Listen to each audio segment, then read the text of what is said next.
Researcher को question कैसे मिलता है, how your research happens is कि हम अपने आसपास देखते हैं कि हमारे क्या प्रॉब्लम्स हैं, तो उन प्रॉब्लम्स में से जो सबसे प्रोमिनेंट प्रॉब्लम मिलता है उस पर हम रिसर्च करके उसका सॉल्यूशन ढूंढते हैं। तो हमें सबसे प्रोमिनेंट प्रॉब्लम ये मिला कि जो हमारा वर्क प्लेस है, where the people are working, the way they are being treated and the way they are treating the organization, both is not right, and it has started, वो चालू हुआ है from how the organizations ने लोगों को treat किया है।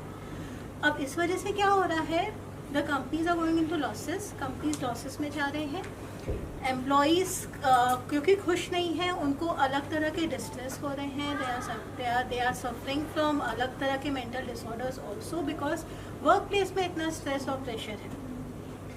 And ये सब जो है ये आखिरी में जाके हमारे सोसाइटी पे आता है, हमारी पूरी सोसाइटी सफ़र कर रही है। तो इस सब का सोल्यूशन क्या है?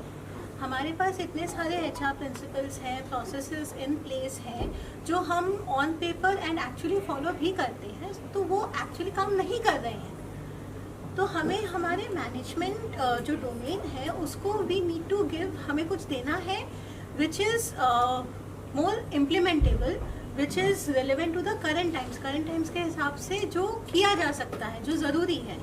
तो उससे हम रिसर्च में आए एंड इन द रिसर्च फिर हमें जो प्रिंसिपल्स की सर ने हम एक्सप्लेन किया, हमें वो प्रिंसिपल्स पता चले कि इन प्रिंसिपल्स पे अगर कंपनी चलेगी और एम्प्लॉयज़ भी चलेंगे then it will be a better place to work.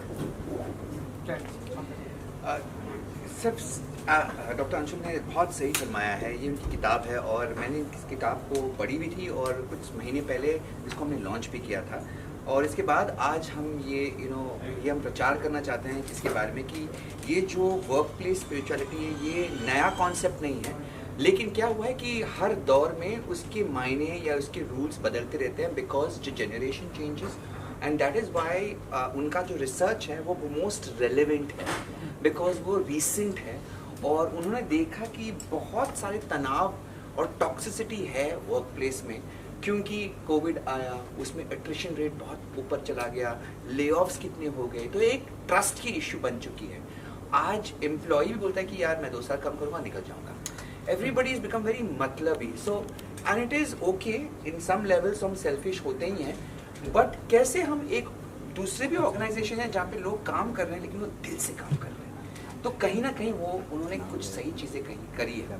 तो शी हैज सीन बोथ, एक कल्चर जहाँ पे टॉक्सिसिटी ज़्यादा है और एक कल्चर जहाँ पे उन पर भी प्रेशर्स पड़े थे, वो भी प्रॉफिटेबल है, वो भी बड़े कंपनीज हैं, लेकिन उनका तरीका अलग था और आज वो बहुत लॉन्ग टर्म में वो बहुत अच्छा कमा रहे हैं और वहाँ के एम्प्लॉयज़ दिल देने के लिए तैयार है, जान देने के लिए तैयार है काम करने। और वहाँ पर भी मुठभेड़ होता है, वहाँ पर भी डिस्कशन होते हैं, वहाँ पर भी डिसएग्रीमेंट्स हो रही है, लेकिन कॉन्फ्लिक्ट मैनेजमेंट जो है वो अच्छी तरह से सॉल्व हो रहा है, क्योंकि ऊपर से आदेश है, सिर्फ पेपर पर लिखा हुआ नहीं है, वो एक्चुअली इम्प्लीमेंट हो रहा है। तो इस बुक में ऐसी चीज़ें हैं जो वो कहना चाह रही हैं कि मीनिंग टू लाइफ क्या है। जो आप काम पे जा रहे हैं, 10 घंटा दे रहे हैं, आपकी सबसे जब आप उठते हो आंखें खुली होती हैं, वो आपके पास 16 घंटा या 18 घंटा होंगे कि 8 घंटे आप सोते हो, तो आप डेड टू द वर्ल्ड हो। लेकिन जब आप उठ जाते हो तो वो 8 या 10 घंटा उसमें से आप काम को दे रहे हो, और ये सालों दर साल तक एटलीस्ट 30-40 ईयर्स तो आप काम करोगे, तो अगर वहाँ पर आपको खुशी नहीं मिल रही है, पर्पस नहीं मिल रहा है, और सिर्फ पैसा कमाने का जरिया है, दिस इज सैड. अगर आप बहुत गरीब हो, सो देन इट्स अंडरस्टैंडेबल कि आप वही काम करोगे जिसमें पैसा मिल रहा है. Not talking about those people. एक लेवल ऑफ पीपल वो भी है जो जिनके पास काम है, ऑप्शंस है, but they want to find little bit more meaning in life. तो ये उन लोगों के लिए है.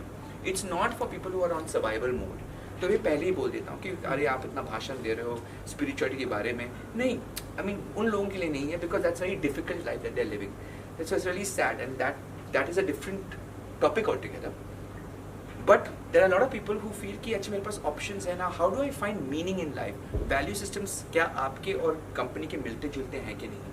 Third, interconnectedness, dependability, क्या आप दूसरों पर ट्रस्ट कर सकते हो? And how do you kind of make a team work together? तो ये ऐसी बहुत सारी चीज़ें किताब में भी हैं, और किस तरीके से उसको इम्प्लीमेंट करना चाहिए फ्रॉम 3 levels. एक एम्प्लॉई भी, उसका भी एक कहीं ना कहीं उसका ईमान होना चाहिए, सिर्फ एम्प्लॉयर पर नहीं होना चाहिए. तो मेनी टाइम्स ये जो ईमान, जो प्रिंसिपल्स होते हैं, ये हमें घर में मिलते हैं अपने परिवार वालों से. And at the after a certain point it's the education system which is a colleges where you learn certain things, and then it's your work culture.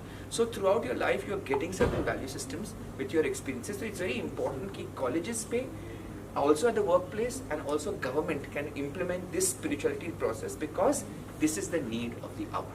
बिल्कुल. एंड लास्टली, जैसा कि फिल्म एक बहुत ही इजी माध्यम होता है इन सारी बातों को लोगों तक पहुंचाने में, तो क्या फिल्म बननी चाहिए? एक फिल्म बनी थी मधुर भंडारी की, कॉर्पोरेट. हाँ, तो कॉर्पोरेट कल्चर कैसे चलता है, fire and hire and fire. तो वो भी दिखाता है the dark belly of in the corporate world. And also the same time, there are certain organizations, ऐसी एक फिल्म बननी चाहिए जहाँ पे कई लोगों ने अपनी जान दे दी है. फॉर एग्जाम्पल, बेस्ट एग्जाम्पल, ताज पे टेररिस्ट अटैक हुए थे, करेक्ट, 26 जनवरी, और वहाँ पर एम्प्लॉयज़ ने गेस्ट को प्रोटेक्ट किया अपनी जान दांव पे लगाकर. ये क्यों करते हैं अगर उनको कोई लगाव ही नहीं है उस ऑर्गेनाइजेशन के साथ? Because I know I've worked in the hotel industry, I'm a hotel management student, I've done my inductions. So I can tell you that the Taj का जो टाटा ग्रुप का जो मेन जो ऊपर से आता है ना, they're very very employee motivated. They employees को बहुत, मतलब वहाँ पर भी झटके होते हैं, बहस होती है, पर उनका conflict management तगड़ा है. They're very pro employee. They will stand by the employee. अगर कुछ प्रॉब्लम हुआ आपके घर में and that person is working, they will take care of the entire medical expenses. Entire medical expenses. फिर ऐसा आदमी ना, जब आपके माँ बाप कभी प्रॉब्लम से जाते हैं, एंड मेडिकल बिल्स एक गरीब इंसान के लिए बहुत ऊपर होता है. So I remember during my working time also there was एक बंदा हाउसकीपिंग में था, और उनको इसकी कैंसर हुआ था मम्मी का. पूरा खर्चा वाज टेकन ओवर इमीडिएटली, ना कुछ बोले, जस्ट एक रिपोर्ट, ये my mom has got cancer, finished. From the hotel, medical expenses, सब कुछ. उसको लीव भी दिया गया था कि अच्छा कुछ दिन के लिए वो नहीं आ पाएंगे. ये इंसान जब उसका वक्त आएगा कुछ देने के लिए, क्या वो अपनी जान नहीं देगा? So this is the kind of things that she is talking about. That अंदर से वो भावना आनी चाहिए. It has to be work both ways. So when corporate culture works not just on profitability but also on humanity, तो एक work culture अलग होता है. एक जज्बा आता है कि मैं काम पे जाऊँगा, मुझे करना है काम, चाहे वो सबसे छोटा काम हो, खाली बेड्स तैयार करने या क्लीनिंग करना हो. हाउसकीपिंग का एक डिपार्टमेंट, हम talking about the lowest level, they are cleaning toilets, they are making the beds, it's the same thing every day, but वो दिल से कर रहे हैं, खुश हैं. छोटी चीजें, खाने में अगर जाओगे ना, उनके केटरिंग में भी इज इक्वल फॉर एवरीबॉडी. भेदभाव नहीं है कि ऑफिसर्स वो खाएंगे. I was a student that time, same food for everybody. तो इट्स अ फीलिंग कि यार ये भेदभाव नहीं हो रहा है. So that is the kind of organizations that we're looking at. I'm just giving you an example. ऐसे बहुत सारे हैं. So this is something that Dr. Anshul is trying to talk about. When we जब हम ये सब implement करते हैं और इंसान अपना full 100% दे रहा है काम पे, उससे क्या होता है कि the uniqueness, हर इंसान अलग अलग है. Now Harry is different, Sir is different, I am different, you are different. आपके जो qualities है वो 100% बाहर आते हैं. तो अगर if there are 100 people working, वो 100 के 100 अगर अपना 100% दे रहे हैं, तो कितना sustained competitive unique advantage organization को मिल रहा है जो दूसरे कंपनी के पास नहीं है, बिकॉज आप नहीं हो उस दूसरी कंपनी में। और अट्रेशन रेट्स काफ़ी हाई है, बहुत हाई है। अट्रेशन मतलब लोग छोड़ के जा रहे हैं या ले ऑफ्स हो रहे हैं। So how and you know what, company को ना आगे जैसे मेरे कंपनी में डांसर्स को ट्रेन करना जो कच्चे हैं और उसको पक्का बनाना, और फिर अगर वो छोड़ के जाते हैं तो दुख होता है। That is why when we are training them we also inculcate value systems कि एज अ वैल्यू सिस्टम मैं तुम्हारे लिए खड़ा रहूँगा। फिर वो कैसे, फिर उनको भी दिक्कत होती है कि यार सर खड़े रहते हैं हमारे दुख दर्द में, तो मैं भी खड़ा रहूँगा, मैं ऐसे छोड़ के नहीं जाऊँगा। बिकॉज इतनी ट्रेनिंग लेने के बाद बाहर तो उनको ऐसे ले लेंगे लोग। So lot of the dancers stood by me. फिर व्हेन इट केम, शक्ति हो, पुनीत हो, trained with me but they stood by me. And when they were time to say उड़ने का टाइम है, बोला जाओ उड़ो। So you need to that. And there were some कुछ कमीने थे भी जो मतलब आए और चले गए। एंड आई एम लाइक इतना ट्रेनिंग करके तुम एक भी पल हमारे साथ में भी what, there is no value. तो बहुत टाइम जाता है इनके साथ, और ये कुछ है नहीं, उनको बनाना पड़ता है, उनको तमीज़ भी सिखानी पड़ती है कि किस तरीके से बात किया जाता है, कब क्यों डिसिप्लिन इंपॉर्टेंट है, क्यों टाइम पे आना इंपॉर्टेंट है, यू नो।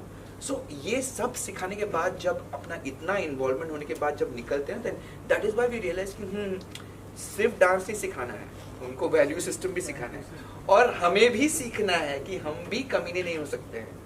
वी ऑल्सो कि बस हम सिर्फ मतलब यू नो निचोड़ेंगे और वी विल नॉट गिव, वैसा नहीं हो सकता। It has to be a two way street. So that is how it is.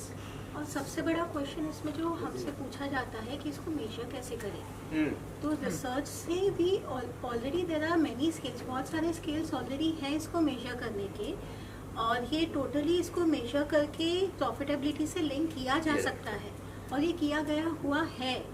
सिर्फ ये है कि पता नहीं है कॉर्पोरेट्स में, ये सिर्फ कॉलेजेस में रिसर्च में है कि रह गया है। ये पिछले 20 साल से एग्जिस्ट करता है, ऐसा नहीं कि मैंने कुछ बहुत बड़ा नया निकाला है। इसको हम पॉपुलर करना चाहते हैं, want make sure it goes everywhere. सिर्फ some companies are following it, we want more companies to follow it, more companies to follow. ज़्यादा लोग खुश रहेंगे काम वर्क पे, जितने लोग खुश रहेंगे वर्क पे, एटलीस्ट जब वो काम घर पे आएंगे तो वो एक स्माइल लेके आएंगे, या they will be better with their spouses and their families. So that is the whole idea. A better culture of work will relate to a better, you know, lifestyle, better human beings, and then people will be generally happy. The happiness index will go up. And it is, ये सिर्फ लोग फायदे में नहीं होंगे, ये जितनी अगर हम काम करने की जगह पे जाके हम काम कर ही नहीं रहे हैं, हम सिर्फ ये करें कि आज का दिन काटें, तो एट दी एंड क्या हो रहा है, कंपनीज लॉसेस में जा रही है। सडनली उनको पता ही नहीं है कि सब तो काम कर रहे हैं, हम लॉसेस में कैसे हैं, कि यार तो फुलफिल हो रहे हैं, हम कैसे लॉस में आ गए। एवरीथिंग, हर चीज़ को हम लिख के नहीं कह सकते कि यही आपका काम है, यही है।